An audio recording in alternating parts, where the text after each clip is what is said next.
soit on est écologiste et on fait tout pour préserver l'environnement, la biodiversité, la nature et surtout au bénéfice des êtres humains, soit on est de faux écologistes. Il faut être cohérent. L'écologie, elle est exigeante parce qu'elle demande de la cohérence.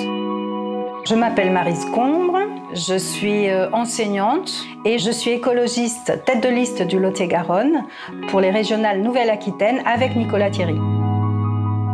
On veut prendre la région parce que la région, elle n'est pas écologiste. Et si on veut arriver à lutter réellement contre le dérèglement climatique et tout en préservant une véritable justice sociale, il faut que ce soit porté par des écologistes.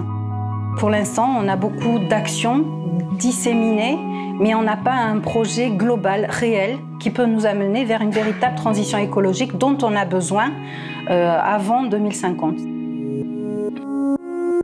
La première chose, c'est qu'il faut avoir du courage. Il faut avoir ce courage de mettre tout le monde autour de la table et le courage de dire bien, il y a certaines actions économiques que l'on va être obligé d'abandonner, mais pour aller vers d'autres objectifs, vers d'autres activités, promouvoir de nouvelles filières. Et c'est dans cette compréhension à la fois de l'urgence que l'on a et cette compréhension de la vision qu'on peut apporter d'avenir qu'on peut convaincre et que l'on peut construire ensemble de nouvelles politiques qui seront vraiment respectueuses de l'environnement et protectrices de l'avenir de nos enfants. Ma première mesure, ça sera de faire une offre à l'ensemble des intercommunalités de la Nouvelle-Aquitaine afin de les aider à se doter d'ingénierie experte qui leur fait défaut dans les territoires afin de mener à bien leur politique énergie-climat pour contribuer justement à la lutte contre le dérèglement climatique.